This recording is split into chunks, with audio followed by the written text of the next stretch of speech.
Hi, everyone. This is Bob Sorrentino from Italian Roots and Genealogy. Be sure to check us out, our Facebook group, our newsletter, and our YouTube channel, and our great sponsors, Abitativa Casa, Italy Rooting, and Phil Italy. And my guest today is Dan Niemiec, and Dan's an avid researcher with over 90,000 people in the tree. So welcome, Dan. Thanks for being here. Thank you for inviting me on.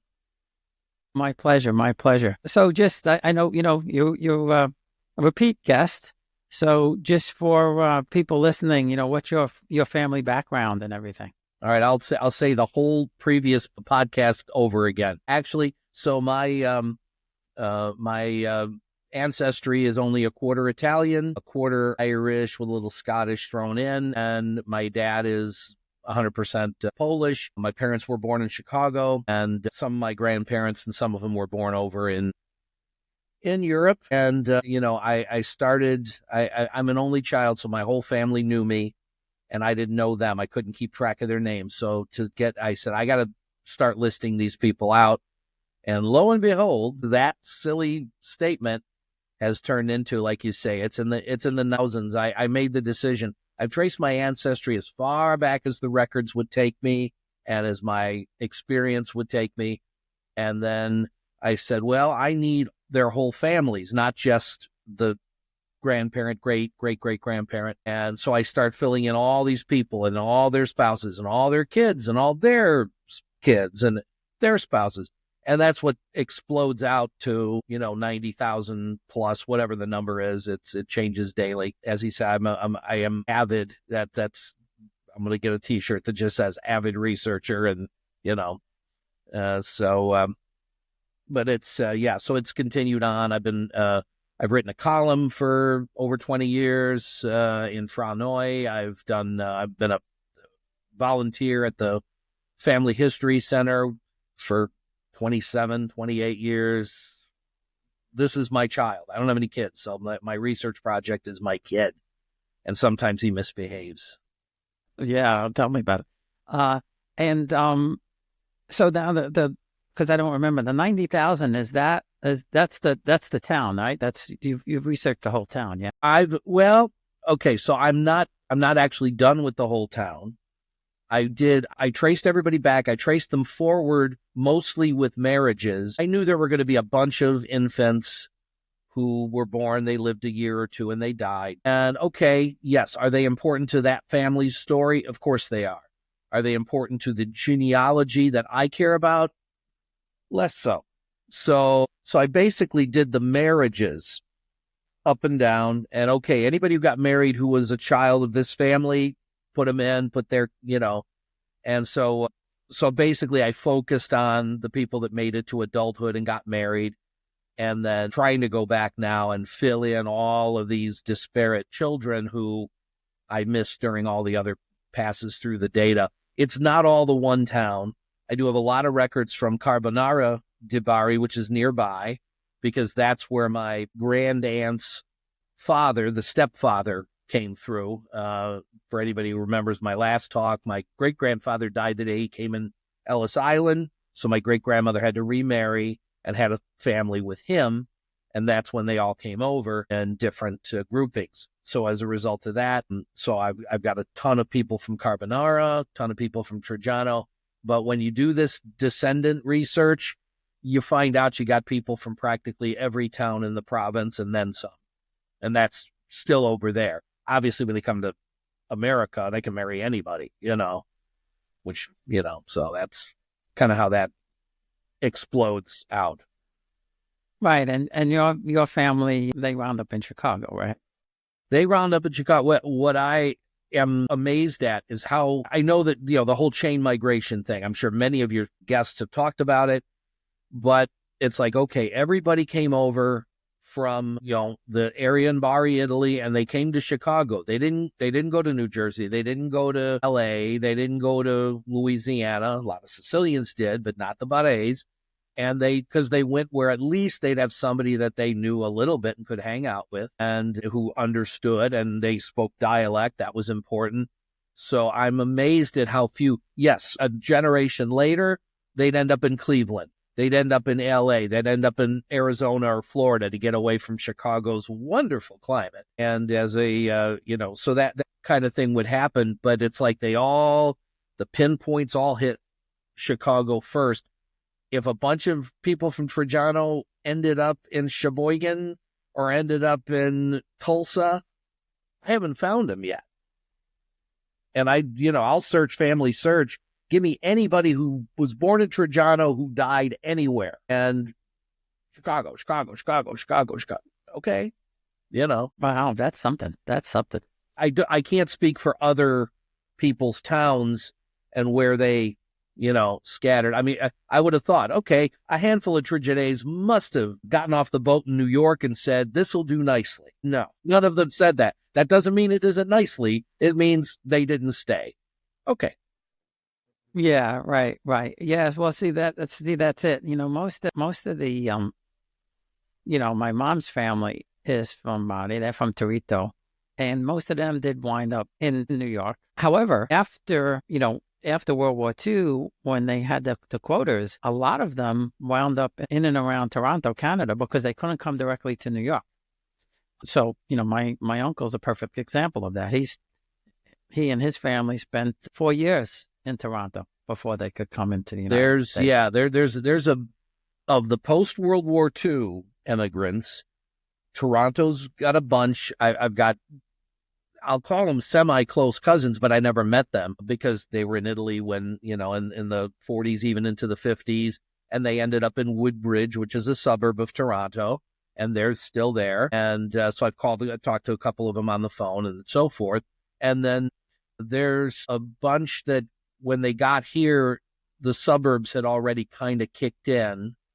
So they came in the 60s. So there was no reason not to move to Elmwood Park, Melrose Park, which are, Addison, which are not only Italian suburbs, but they are very Barese. Not to say there aren't people from elsewhere in those cities, but those suburbs of Chicago are an incredible number of, I'll call them the younger immigrants. They're still very, very traditional Sunday get together, still speak the language or the dialect. They're old school, even though they're younger people. And of course, people like me who are third generation and never learned the language, kind of didn't really get the culture. My mom did not push Italian culture on us because her father left. So she, heck with that group, was her logic, I guess, or her mother's logic. So I had to, I'm picking it up as I go along. We'll be right back. Experience Italy like never before, traveling with a scheduled group or create your own bespoke tour with friends with philitaly.co. Pack your bags and follow Phil. That's www.philitaly.co.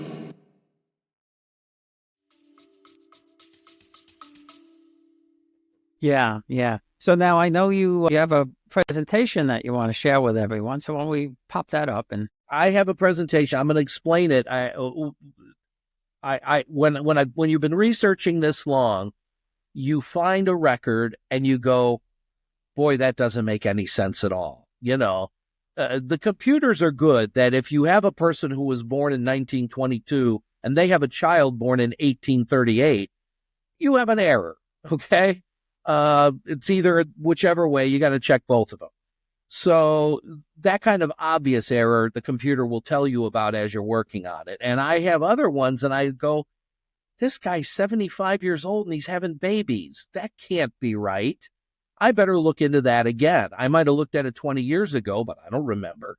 So what it boils down to is that I looked at a whole bunch of records that didn't make sense to me. And I wanted to look at them again, and there we go. Okay. So I reviewed some of my research, and I recommend to everybody do this on your own research too, because once you do it once, it's perfect. No, you haven't learned everything yet. I haven't learned everything yet. So basically, I found stuff that was so off the charts that I re-researched it again. And then I said, this is cool because these are great stories. And, when I'm with my family and I say, hey, I found this, and they go, whoa, most of us don't have a bunch of friends who are at the same level we are at genealogy who are going to go, yeah, I got a better one than that. Now, maybe the viewers of this podcast are going to find that. But I basically put this together, and I'll zip through it so we don't, we can do more conversation here. But basically, it's extremes. And what it boils down to, these are not me going to Google and finding people who posted, oh, I found this. I used to hear that Enrico Caruso, most of the biographies of him said he was the 18th of 21 children. And then I saw a documentary on him where somebody had done the research, and they said at the age his mother was when she died, at the age his mother was when she was having him, she couldn't possibly have had 18 babies if her life depended on it. If they were all quadruplets, he couldn't have had 18 babies. So these stories build up, and I wanted to just check my own. If people out there have a better one, God bless. That's awesome. You probably do, but these are incredibly extreme examples, and you'll see as I go along. So these are basically my Barres relatives and a few of the things of the descendants that came to Chicago. Now, there are probably a lot of people, the Chicago people watching this now or later are going to pick up that, yes, probably the largest Italian family, certainly in Chicagoland and maybe in the entire country, were the Lattorias. It says Michael and Rose Scavo Lattore. That's the original spelling. They had 20 children, all of whom lived to adulthood. The youngest of the 20 to pass away was 69 years old. Okay? So, you can look at this and start making jokes. Did they have one bathroom? Did they even have a bathroom? They were in Chicago, then they moved out to Franklin Park, and they were on a farm.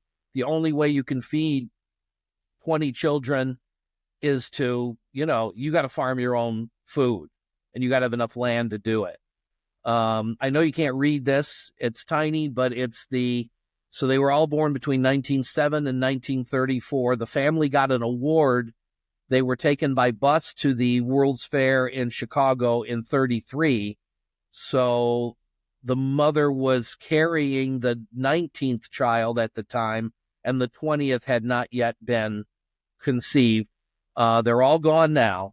They're all gone. I was told that Nancy was the family expert, and I had dinner with the family, different people in the family one time, and poor Nancy was upset because she got a traffic ticket of some kind and went on and on about the traffic ticket, and I'm kind of like, I want to talk to you about your family, but I had to be nice. And so unfortunately she's passed away, and all that knowledge went with her. But yeah, so this family, they got in a lot of Chicago newspapers, and then the story went. If you go onto a newspaper's website and search for Latoria, you're going to find a lot of repeat stories in different papers around the country about this family. So I'm like, well, I noticed it looked like there were two sets of twins, I guess. There were two sets of twins, so 18 pregnancies. Yeah, that's more than enough. Yes. How that works biologically, I've got families that, yes, they have multiple sets of twins, including the one coming up. I had to somehow, I take my data as a GEDCOM file, and I developed some database things that would search it so that I could try to do these things and look for these errors a little more easily than just going through family by family. I'd never get through it. So I did find in Trajano a family of 21 children. And again, you look at a family like this and you say, okay, if the kids are born 3 months apart, then I have an error. Okay, either it's the wrong year or it's a different couple with exactly the same first and last names. And that happens more often than you think, because these families know each other, and Giovanni so-and-so marries Mariana so-and-so, and then 60 years later, they don't know. and another couple marries with the same names. And that's how you get these errors, because you think it's the other couple. So this family had Michelangelo Campobasso and Serafina Carbonara, had 21 children. They did not have the same lifespans as the Lattorias, but this woman was married at the age of 12, and yes, I checked that over and over again. She had kids between 1772 and 1800. That's a 28-year span of having children. I'll pause while those of you watching reflect on what that would do to your social lives if you had kids. Even the Lattorias, they didn't have all 20 in the house at the same time. Okay, the first 9 were girls, and those girls said, "I got to get out of here. Get me married and out of this house full of crazy people." They were crazy, but you know what I mean. It was I'm sure it was loud. It was never private. So they got married young, 17, 18 years old, and were gone. That may have happened here. The mother of these kids, I found the baptism. These are all from church records, by the way, because you see that you can't see the dates, but they're all from the 1700s. So these are not in family search things. These are records that I photographed when I was in Trujano in 2003. But 21 is the limit. And I did try to search for, I'll call them Brady Bunch families, blended families. Well, here's the dad had 8 and the mom had 9 and they had 7 more. I have nothing that it comes close to the 21 here. And I think, I'm sorry, I'm taking my glasses off, but it's the only way I can read this print on here. Actually, I don't see any twins. So this is 21 pregnancies. So, and the woman lived till 1823. So she survived her last childbirth by 23 years. So, not bad altogether, but wow. Yeah. 21's that's a heck of a number. That's beyond belief. That's why I put this presentation together. Incredible. It's beyond, I should call it beyond belief. Well, again, I'm looking at it and everybody's born 12 months apart, maybe 11, maybe 13. This family made children frequently, and other people who might have, tried at the same rate, had kids every 3 years. You just don't know. But this is one of many things that when you research, you look and say, how were their lives different from ours? Okay, well, indoor plumbing, that kind of thing. Where did this family live? Again, some of these kids died. I think 13 made it to adulthood, which is still pretty good. I did not find a way to calculate the most grandkids. I need to work on that. Because you would think that a family with 13 surviving kids who married would have had a lot of grandkids, certainly from back then.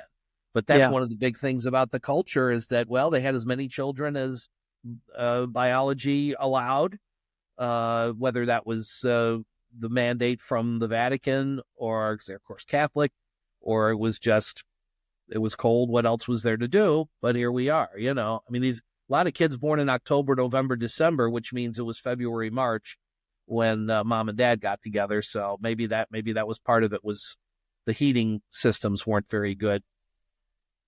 Now, this is a sad one. There's a little sadness in this presentation, but again, reality is reality. The family of Francesco Ferrara and Maria Di Zono had 13 children, and every single one of them died before the first birthday. So when the parents died, This family disappeared. I believe that's the worst one I've ever. 0 for 13 is awful. Again, you can't read them. And I know I did the whole family. I've told you that I don't have every single person from Trujano in my tree quite yet. But the Ferrara family I worked very hard on because I told you guys in my last podcast that there was a Paolo Ferrara over in Europe who was hoping for just a little bit of information from me, and I overwhelmed him, so he sent me a bunch of stuff that overwhelmed me, and we were going back and forth for a while. So I wanted to make sure I had my Ferraras done as much as I could for him. So I know I haven't missed, oh, there's one more kid that got married. I would have tripped over that kid long since. So 0 for 13. The mother died in 1907. The father died in 1894. So they both survived their children by quite a bit. That's like, boy, that is so sad. Yeah. Yeah. Now they were used to the deaths of their young. I don't know the statistics. That would be something my computer could probably calculate, that on average here a family would have 12 children and 3 of them would live. And then after 1900, when they figured out that drinking dirty water killed people, 9 kids would live. And that's when they came to America. They had no place to feed them. But yeah, this is the worst one I found in what I was doing. I had to calculate if there's any kid that lived to be more than 30, don't count that family. Keep going. And this is the one that came up. So marriages. Okay. No, I'm not related to Henry VIII nor Mickey Rooney. So I put them on the top to say, nope, it's not that. The worst case scenario for marriages is 5.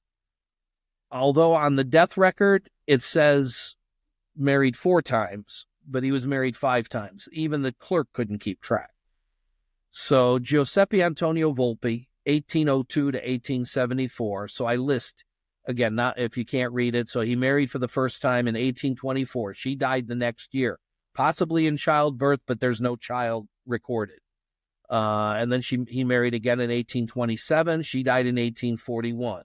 1842, she died in 1850. 1851, she died in 1867. Now, she's quite a bit younger. So he was trying to have babies. He wasn't trying to marry women his own age. So she's 26 years old. So they were married for 16 years. And then in 1868, he finally married Maria Consilia Nitti. There are a lot of Nitties in Chicago, but we're not related to Al Capone's Frank Nitti. We'll get that out of the way right away. But this is so weird. He didn't have any children with the first 4 wives. And although every one of them was of childbearing age, none of them had any children with him. And yet, at age 68, he finally had a child whose descendants are Chicago business people here now. And so when I talked to Nick Raimondi, who's now gone 10 years, and he told me that his grandmother was called the old man, and he told me what the word was. I asked somebody to translate it into Barese, and they came up with vecchieride. I don't know if that's right or not, so I apologize if that's not the right word for those who speak any actual Barese dialect. But they called her the old man, which of course didn't make her very happy.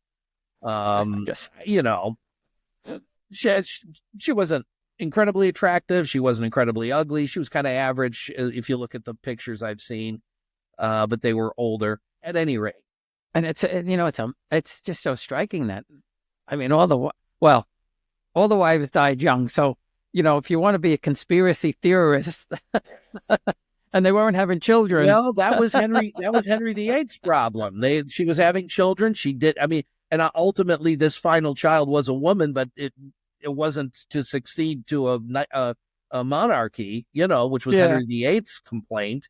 If you don't have a son with me, I'm going to have your head cut off. I don't think that, was the going system over there in Italy. My concern would be that, okay, he's a 68-year-old guy. They hadn't quite invented pharmacology to help this, situation. And maybe, just maybe, it'd be interesting to see what the DNA test results is. I'll leave it at that. Maybe he wasn't truly the father of that kid, but that's speculation and I shouldn't speculate. But the no children with the 4 wives, that's more, I knew about this one and I knew it was checked out because Nick and I worked on it some years ago, and it's just like, really? So now to the women. So Zsa Zsa Gabor and Elizabeth Taylor, and I'm sure there's many others, you won't get anybody marrying 7, 8, or 9 times because they don't get married anymore. Different issue.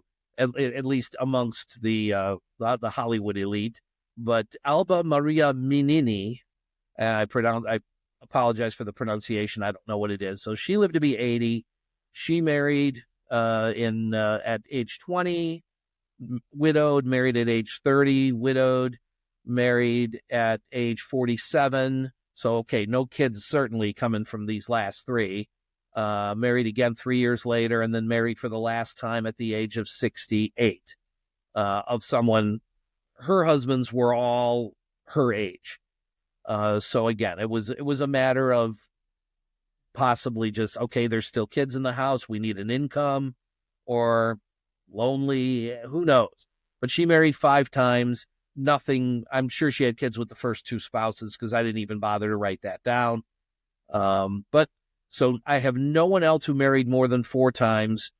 I had a grand aunt who's coming up later in this presentation. We called her Tsitsi Deline. She was born Ursulina, but she was called Adeline all her life in America. And she was married and widowed 3 times here. And she was supposedly on the hunt for number 4 at the age of 89 when she finally passed away, so that she could have been a number 4, but didn't quite make it. But so that, again, if you find you've got, and the same thing, Alba's death record does not say she was married. It says she was married 3 times. So again, I don't know how they got that. Either the clerk wouldn't look it up. How would they do it in those days? They don't have my database. I could have told them, but she died in 1926. My database didn't exist. So, okay, here we go. This one stunned me and will stun our viewers. So yeah, the Hollywood people. Robert De Niro had a kid at 80, Anthony Quinn, Tony Randall. I'm not related to any of those. It'd be cool if I was related to De Niro, but okay, I'm not. So the winner is a guy named Michele Carella, who was born in 1834 and died in 1928. He was born in the city of Bari, so I don't know his history until he tied in to Trajano with Angela Volpi in 1904. He was 70, she was 25. Well, he beats out my great-grandfather, because my great-grandfather was 60 and his second wife was 30. So yeah, he's got him beat.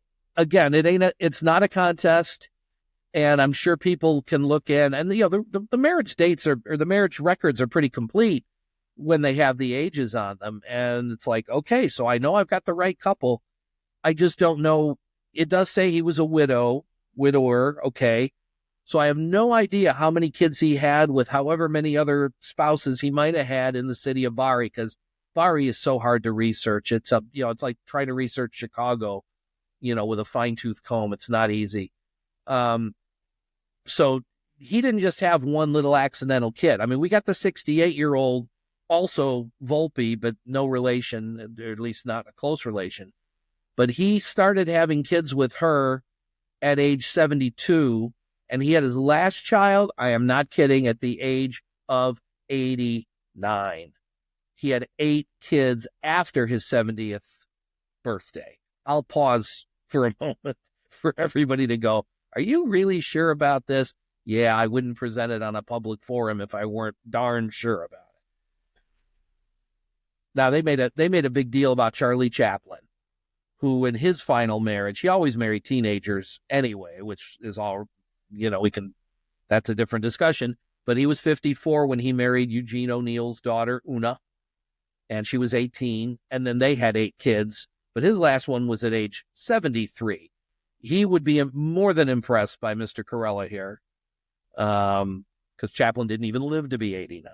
He was a busy guy, Mr. Carella. Nothing to do, retired from his office job, clearly, and he had nothing better to do at home. I don't know. But there was no TV, so... Yeah, no TV, not even radio, even if Marconi invented it, it wasn't in the poor people's houses yet. So, yeah, this is the thing is, ironically, that the births of the kids, I was hoping that the births of the kids would have his age, but it didn't. It said e comparso Michele Carella, at his house, but it didn't say di anni 80, because, boy, I would love to have shown you guys that. But I checked all the records. I checked everything. Angela had her age, but that wasn't impressive. So she was in her, 30s, late 30s, finally, when he ran out of steam. But yeah, that's an amazing, stat. Now, the mother, of course, is not going to get anywhere close to the father in terms of age. And I don't know of any Hollywood mothers who, use medical science to have kids in their 50s or later. But so Grazia Lituri. Now, Lituri, that's the spelling of the name of my grandfather. So this is a relative of his. The family came from a town called Noicatero before they came to Trajano, before they came to Chicago. So Grazia married a guy his last name was Vinceslao. And Vinceslao was one of those foundlings that we've talked about and other people have talked about. So there's nobody else called Vinceslao in the town. So there's no chance of me getting this one confused with some other Vinceslao. I'm sure the name comes, Good King Wenceslas, the Christmas Carol. The name has probably a saint of some kind. So she was 47 and a half when she had her final baby in 1885. And I checked and checked and checked. There's nothing to check. And I'm sure at that point she said, that's enough. And it was. Who's the other? I've got a Polish direct ancestor who had one in her late 48th year. That baby died at a day old. This is not a Polish talk, so I didn't put her on here. The best one I found from Italy was Grazia. And, you got to keep checking when you're looking for all the children in a family. This is the lesson for people viewing is you don't just stop at age 35 because, I had my last kid at 35. Of course you did. Why, you stopped. They didn't stop. And so as long as both parents are alive, you got to keep going into the 40s until you find out, A, they came to America and they're not in the Italian records anymore. B, one of the parents died, which ends the family making more children. And, then, I'd go to 50, when the mom's 50, okay, we've covered it with all due diligence and we know we have all the kids. So that's an incredible research. I'll say that. Well, this has the combination of being, oh, wow, these are amazing things for people who haven't run into something like this, but it's more about checking your work to make sure. I don't have a good example of one. I guess the best example I have, there's a couple, friend of mine was researching in the same area, and they had a couple who the father married a Mariana Ancona, and she died, and then the same guy married a different woman named Mariana Ancona. So you have a duplication, the same guy. If you look at his data, you say, well, it's the same guy. And then this second Mariana Ancona is popping out kids in their 50s and 60s, according to my friend. Yeah, right. I said, I'm just thinking outside the box here. Could it be, that she's a second Mariana Ancona? And darn if we didn't find that. Now, would she would be, if she was like a cousin or something of the first one, or she? Darn, I hope not. But I don't. It's a good. If they were both named, but okay, that would mean that there would be two brothers named Ancona whose mom was a Mariana, and then they had daughters who were both named Mariana. It wasn't that kind of closeness. They would have been related. The thing is, everybody in this town, when you go back to the 1809 civil records, most of the people are not related to one another. When you go back farther, where these people would have had no idea, oh yeah, their trees, what was Jeff Foxworthy's phrase, their trees don't fork. Okay, full credit to him for that line. And but he doesn't know Italy. But yeah, are they related to each other? I would say yes. Are they 8th or 9th cousins? Maybe. Sure. I mean, I've met 8th or 9th cousins before I knew they were 8th or 9th cousins. After I go, hey, Dizonno, Dizonno. Well, yeah, Okay, let's get to the computer and look. So age differences. That ancient oil billionaire and Anna Nicole Smith. No, I'm not related to them. If I were, I don't think I'd be paying people to do my research with all the money he left behind. So good. And actually, good old Michele Carella was 70. His wife was 25. So that 45-year difference does not win. There's somebody in the church records, and I checked this over. The church records are not as complete as the civil, but Bartolomeo Ottolino was born in 1715, and I'm sure was married once or twice. And his wife, Grazia, his last wife, was 19. So he was 73, she was 19. I don't remember if they had kids. He didn't live that much. I think they had a couple of kids. He didn't live that much longer. And I never found her death record. So she probably, one thing people, when they get widowed, it seems like the person who's widowed goes outside of that main town and they get hooked up by the powers that be that do these marriage matching things, the matchmakers, Dolly Levi, whatever. And they match them up. They end up in another town. So Grazia, I don't have her death record, and I should. So she must have married again some other town, and I haven't found it yet, partly because if he died in 1794, she would have married in the church record era, and I don't have any church records except Trajano. So if she married in Capurso, I don't know. The other direction, I know there's the word cougar, but I'm not saying the word cougar. I'm saying it, I'm not saying it.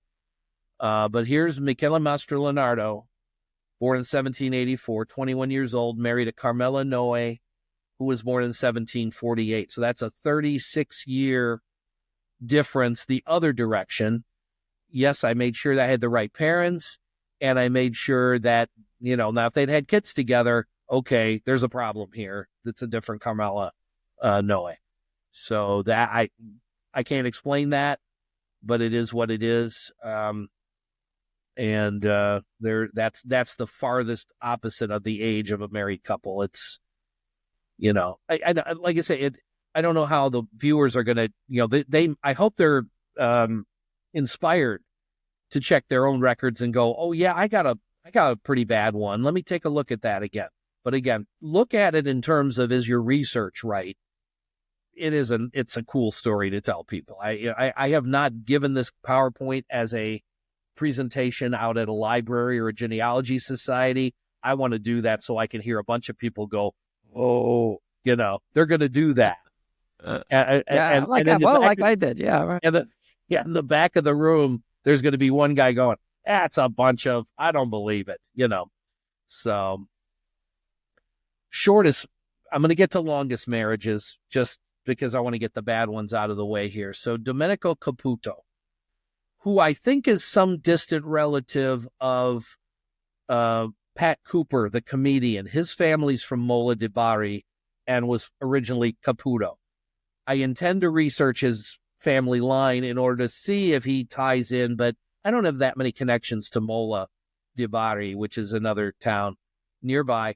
My great to the third grandmother was Anna Saveria Quarta di Pani. She was also known as Quarta di Palo. Palo del Colle is another town nearby, so that's where the name probably comes from. So they married in 1850, August 28th, and he died on September 7th of that very same year. So did they get married because he was dying? Some kind of a gesture? Did they get married and he didn't know he had a bad heart? We'll never know why there would be a marriage of 7 days. You see on the news sometimes that this couple got married and he died the next day because they knew he was going. And it's sad. The second one, I'm just going to leave the names out because, yes, if these people were living, they'd be in their late 80s or into their early 90s, but maybe they have siblings living or something. So I just want to leave it out for that reason. But I found them in a death notice for the parents of one of the couple. And it said the parent wasn't that old. It said the late so-and-so, and then in parentheses, the late such and such, his wife. I'm like, boy, both of them died. That's horrible. And then I found out they were married in Chicago on October 4th, 1958, and they were in downstate Illinois on their honeymoon and were killed in a car accident 3 days later, both of them. And so, sad story, but it is shortest marriage, and these people are, again, tied to my family tree. The other theory of the Italian one is, maybe Quarta di Pane's father wasn't happy with his choice of a groom, or her choice of a groom, and that's why but we don't have causes of death. He was 49. He could have very well had some kind of, Sure. illness. So, happier note, let's move on. We're getting hopefully towards finish of this. So my cousin, my grandfather's first cousin was named Nicola Santoliquido. He was a professor, I think, of literature in Bari, and he was mayor of Trajano for a few years. We met him in 2003 when we went over there, and he and his wife married in Trajano in 1939. He passed away in 2014. I don't know the exact date. I keep wanting to ask his surviving relatives, and it just slips by me. But so they were married for about 75 years, and I never found a marriage longer than that. Now, one thing about all these statistics is to keep in mind is that the limit of what I can get to of records at the latest is a 1945 death. I can't get any deaths after that, because that's all that's microfilmed. I can't get any births after 1921 because Family Search won't let me see them, because now there's a 100-year privacy law in Italy. So even though those were on microfilm, I can't see them anymore. Okay? So based on that, and marriage is up to 1945. So if somebody was married and, I only know this because they're direct close relatives. So right. The point is that statistically, sure, I'm sure there's 100-year-olds and 79-year marriages, between two 17-year-olds who lived into their 90s or hundreds. I don't have that data because I can't get to it. So I am limited by what medical science was as of 1945, but this one I happen to know. American cousins, where there's a lot more access to death records, of the couples listed here, Frank and Filomena Del Medico, John and Christine Peterson, Popora, and Carl Laturi's still with us. He's 99. He turned 99 last December, so we're keeping fingers crossed. He's in good health, little with a walker, but in darn good health. He's a World War II vet. He was on the Shangri-La, USS Shangri-La, at the time that they docked near the USS Missouri, or Missouri, whatever it is, when the Japanese surrendered to General Douglas MacArthur. So he got to see that from a distance personally, and he's still alive. And so my uncle saw that too. My uncle was he was in the Navy, and he was on a ship, and saw the. Why not? If he was on the Shangri-La, then he might have known Carl Laturi. No, he was on the USS Duel. He was he drove a landing craft at Iwo Jima, and he said they thought they decimated the whole place, like we've heard, and he said all of a sudden he heard the machine gun over the top of his head, and realized they're shooting back. War's not over yet. Yeah, I hear you. All right, to zip through the rest of this, because we're running into time constraints here. I searched my entire set of Italian records and never found anyone who lived older than 96. Now, that's my preface about that. Anybody who died after 1945, I don't really have records of them to be certain, etc. So, they didn't have bypass surgery. They didn't have, water pill to get the water off around all the things they have that you can prolong your life by decades. They didn't have back then. So that's why my oldest Italian in Italy, born and died in Italy, is 96. And keep in mind that if they were to be 100 years old, 1945 is my limit. They got to be born in 1845. So whatever health issues they would have run into, they would have run into. Once you're in America, centenarians are, I hate to say a dime a dozen, but they are. But my all-time record, and again, I preface this that none of these are world records. These are just my research. Maria Pinto Sirignani, but by the way, her sister was 99, so the DNA there was pretty good. Born in 1882 in the city of Bari, and she died at Villa Scalabrini, which was the, I hate to say old people's home, nursing home, whatever, that was known for Italians. Died in 1990 at 108. I'm sure there are people that have, so everybody knows somebody who made it to an advanced age. And at any rate, like I say, there's other stories I could tell, but we're out of minutes. This is one that I think more people will relate to than the other ones. I say odd relationships. I might be the odd relationship in my family, but that's a personal judgment. For doing this for 30 years, this certainly qualifies me as odd amongst my relatives. So as an example, you get generations that mix together, and we have a lot of that in our family. So the example, my great-great-grandparents, Nicola Santoliquido, that's the grandpa of the other one, and Maria Olivo were married in 1878. So they had a daughter who's my great-grandmother in 1879. And the last child, skipping the others, was Titi Deline and Auntie Adeline in 1902. So 23. So the oldest sister was 23 years older than the youngest sister. And again, if you research the whole, just your aunts and uncles, you're going to find, as long as the grandparents lived to be an old age, you're going to find, oh, wow, yeah, they were 18 years apart. So what happened is that the oldest daughter got married at age 18. And he had my Uncle Joe in 1898 and my Aunt Connie in 1901. And then a year after that, her mother had a birth name Ursulina, but we called her Adeline. So at the exact moment the doctor smacked her and she cried, she was an aunt, she was a Zia, to a 4-year-old and a 1-year-old instantaneously at the moment of her birth. Okay? And so that those generations, all but intermingle. So Tsitsi Deline and her niece Costantina probably were playmates, and so forth. And they knew each other all of their long lives. So Connie Connie died at 92.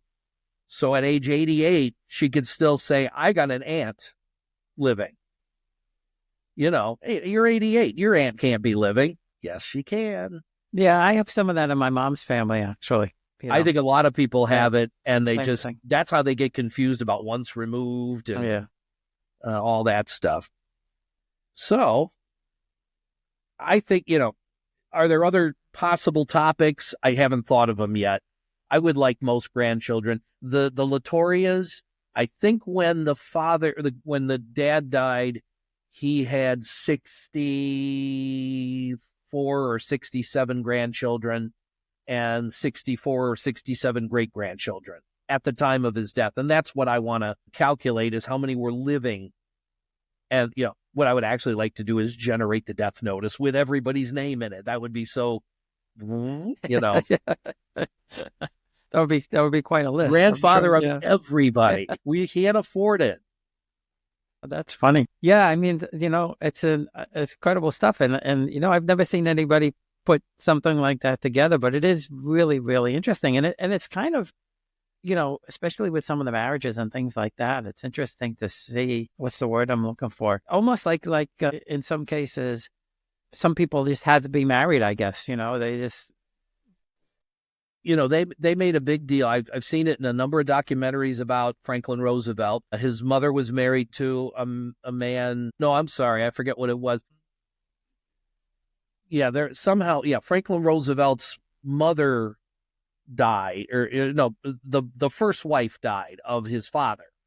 And then the father married Sarah, who we've seen in, any historical documentary, the imperious mother of Franklin Roosevelt, who controlled his money till the day she died in 1941. But she married a man who was 20 years older, who, became Franklin's father. They only had the one child. Everybody, she was from obviously a wealthy family, and, why are you doing this? Why is this happening? And nobody was happy, and they married anyway. And of course, he died when Franklin was a teenager because he was an old man by then. Right. Yeah. But, that's 20 years difference. 40, 50, what the, yeah. And the thing is, these are mysteries too, because there's just no one left alive who knows why a guy from 1715 married a woman from 1769. There is no story to come down 10 generations to explain in my great grandfather's case, my great grandmother died when she was 42 in 1902. He was a little bit older than her anyway, like 6 or 7 years maybe. There was, somebody had said that in Italy had said that they think because when my great grandmother died, her youngest son was only 1 year old. And he was 18 years younger than my grandmother. So my grandmother was about 19. And some people say that the woman that he married was his nanny. And so they got married in 1913. He was 60, she was 30, and she had 2 children. So my father's half first cousin is younger than me. Yeah, well, with a large span between people, and then they have kids, and then Nicola's mother was only 2 years older than my father. Yeah, no, it's President John Tyler, he had 7, 8 kids with his first wife. She died while he was president, and then he married 20-year-old late in his presidency, and they proceeded to have 7 or 8 kids. And so the youngest of those kids was born in 1860, and the eldest of the kids was born in 18. So you have this giant span, and of course the 1818 had kids, and might have even had grandkids, and then that 1860 woman had kids in her 40s who had kids in their 40s. So literally only 10, 15 years ago, grandchildren of a man born in 90 finally died. Yeah, right. Okay, you want to talk about extremes? Yeah, okay, you got me on that. I certainly can't top that. But, that's one that, Facebook pops up and says, yeah, the grandchild of John Tyler's still alive. Well, when I think of my great-grandfather was born in 1853. You're talking 170. It's... Yeah. It doesn't sound like it's that long, but that's quite a distance between a great-grandfather and it's your lifespan, your parents, your grandparents, and you're back to him. Yeah, well, you know what it is? Both my parents were at the younger end of the family. So, that's kind of how the things, yeah. And even my grandmother, my great grandfather would have been, well, he wasn't that. I guess he was 30 when she was born. So that's not so bad. No. Yeah. Well, my grandaunt, who was almost 101, died in 2022. She was the baby of that family, but her mother was the eldest of her family, the one in the PowerPoint. And so the woman born in 1879, her youngest grandchild was born in 1960. Okay, now she was long gone by then. But the eldest grandchild was born in 1925. It would be Carlo, who's still alive. So that's the span of grandchildren, when it all multiplies out, Yeah. No, I know. That again, it's you look at stuff and go, boy, that's weird. And if you talk to anybody who hasn't done any research, they go, wow, that's weird, because they can't even they can't put that together.